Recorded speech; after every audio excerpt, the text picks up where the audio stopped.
Welcome back to Inside City Hall. The debt ceiling deal took months of negotiations between party leaders and a whole lot of arm twisting within their own caucuses. But how did it affect the American public? Here now to dig deeper into the politics of the agreement are the four members of our weekly Consultants Corner. We welcome Republican consultants Susan Del Percio and Kevin Fullington, and Democratic consultants Richard Fife and L. Joy Williams. Good evening to all of you.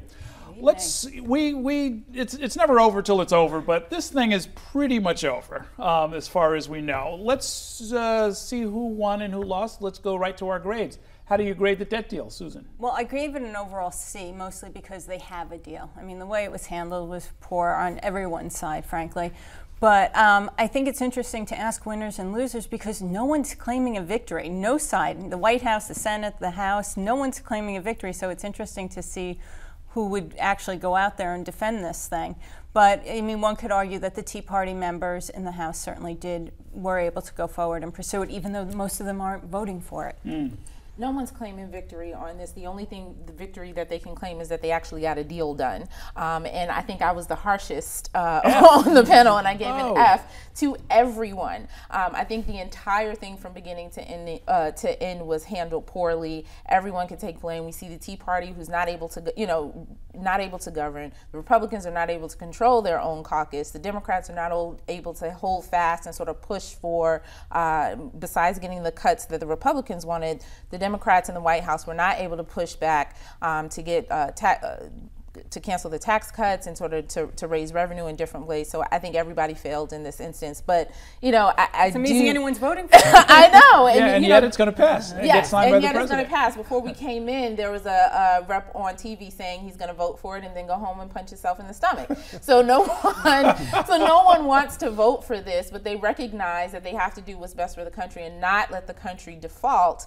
But no one is happy about the deal, and then we'll have to go throughout this whole process with another committee. And it's just not going to, it's never going to end. I'm with you, Aljoy. I give it an F also. I mean, my attitude is it's a pox on all their houses. The president was feckless, he was aimless, and he didn't even have a semblance of leadership here. He should have he started this out by saying, I will not use the 14th Amendment and do this unilaterally. That took away the one trump card he had. Then he didn't even put out a plan to the American people that he could get people to rally around. And when the debate got tough, he had a nationally televised press conference at which he said, I give up, I'm walking away, Congress, you come to me with something. So the administration was awful. I think the Republican establishment, the Republican Tea Party was not great either. They were elected to bring change to Washington and to reduce the size and scope of government. What you've seen in Washington the last couple of weeks has been the worst Washington has ever been. So it's only gotten worse. And they didn't even reduce the size of government, really. The spending cuts that we've seen are not really spending cuts. They are reductions in future growth.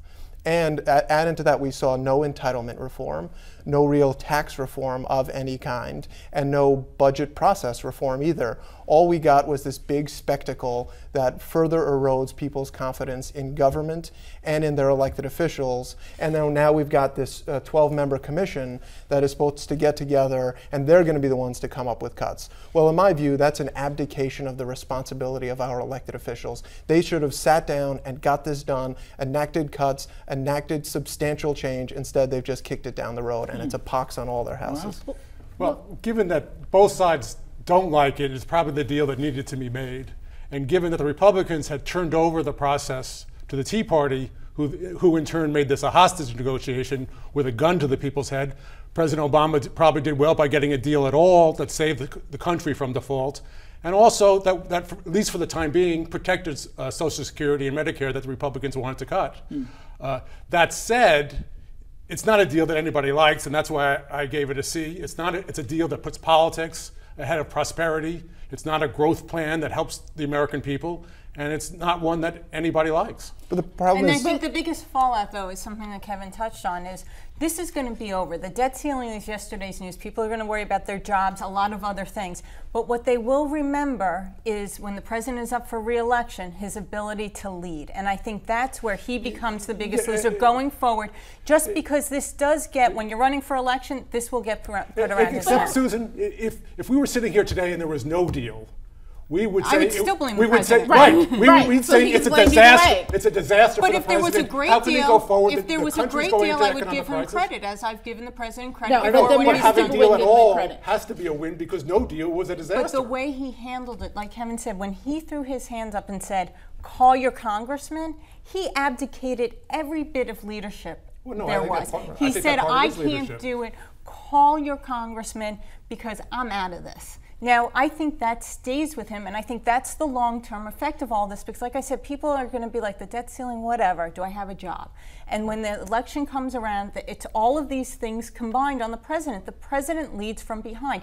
He did it when the Democrats were in Congress. He did it on health care. He did it on Frank Dodd.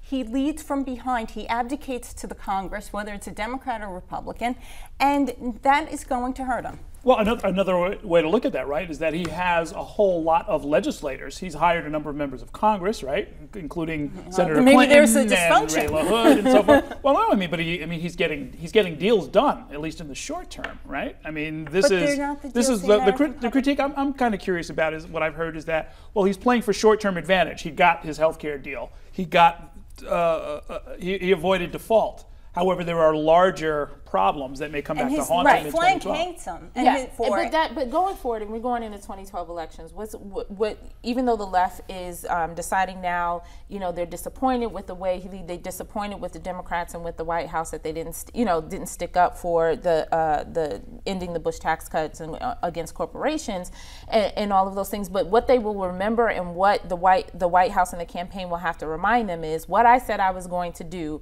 I did while I was there. I did the healthcare reform. I made sure that the country didn't fall into default. And at the end of the day, in sound bites during election time, what he's going to be able to say is, I was able to pass this. I was able to get things done, even when Tea Party members were acting like toddlers. But everyone thinks this is going to be a reasonably tight election. So you're going to have the Republicans' base feeling pretty good because they said, hey, we achieved something. You have the base on the Democratic side who are saying, yeah, I'm not too thrilled. Which doesn't mean they're going to go vote for the Republican. I don't think they are. But they're going to stay home, and that's going to be problematic. At the same time, the Republican candidates at that point are either going to have to embrace the Tea Party and their antics, or refute them, and embrace. And either way is a losing situation. No, but here's what's going to happen: is when the election's rolling around, people are going to say, "Do I feel confidence? Am I comfortable that I am going to have a job?" It's going to be about jobs and who's got the best plan to protect my job. And the problem is this episode in Washington and Barack Obama wandering around like Mr. Bean aimlessly is going to imbue deep into people that he does not have a vision. He is not the guy who can lead us to prosperity. You're right about the question, but the question is not, does he have it better than the other guy? Yeah. Does he have it better than the Republican? And by the time we get to election, we're going to be comparing two candidates. And if Obama can't ignite, I know, if he can't ignite his base, the Republican candidate will ignite his base. Which will then also Not ignite necessarily. our base. Which will then there are a also lot of ignite people the base. and a lot of new voters who simply came in, they really believed in hope and change. They really went in and said, this is something. Right now, they're out of college saying, I don't have a job. And this guy didn't deliver. And it's more disgusting. Now, yes, will they dislike the Republican with a passion? Yeah, but is it enough to get them to come out and vote? No, because they're not likely voters to begin with. We're not talking about bases not coming out because they don't like their candidate. We're talking about new voters who won't come out to vote again. And of course, we'll have to look at all of this state by state, because that indeed is what the national election is all about. And we've only got a few weeks before we jump into it hot and heavy, starting in 2012. Let's look at our poll. We did a poll last week of what people are thinking about 2013 here in the city. And let's take a look at the numbers. Who ranked where? Undecided, killing them, 32%. 16% for Christine Quinn, William Thompson, 15%. Marty Markowitz, 14%. Has not said that he's running for anything. John Liu, 9%. Bill de Blasio, 7%. Scott Stringer, 6%. Tom Allen, newest entrance in the race. Do these polls mean anything? What do they tell you about the What they tell us right now is that there is no clear front runner and there's no clear candidate for that the public supports for mayor in 2013. Most of the people that they've put, most of the people that are in this list is based upon popularity, the name recognition. Who do I know, and in what context do I know them? We see Christine Quinn at the top with the passage of same-sex marriage. Her name and sort of her profile has raised from there, but I don't think this is any indication of what's going to happen in 2013. I love when the Democrats do this right now, because Reddit says it's 32% undecided. In a Republican primary, that would say we're disgusted with the field. That's what they say. But now in a Democratic primary, oh well, what's your people point? don't know. One of the things about the New York City mayoral race is it's one of the fairest elections there are, because you have the spending cap on one side, you have the matching funds on the other. So candidates are fairly equal. And looking at this poll, I think one of the things to me is it's actually not good for the front runners, because I would think that Bill Thompson and Christine Quinn actually would be higher, given where they are, and their name ID, and where things are going on. So it's actually a good poll for de Blasio and Scott Stringer, who start with a lower profile and are basically even. I actually disagree. Aside from it being good for Ray Kelly, Mr. Undecided, I think it's really good for Christine Quinn, because she is the only one in this poll who actually has to make decisions and has to put her name on legislation and allow votes to take place and not take place.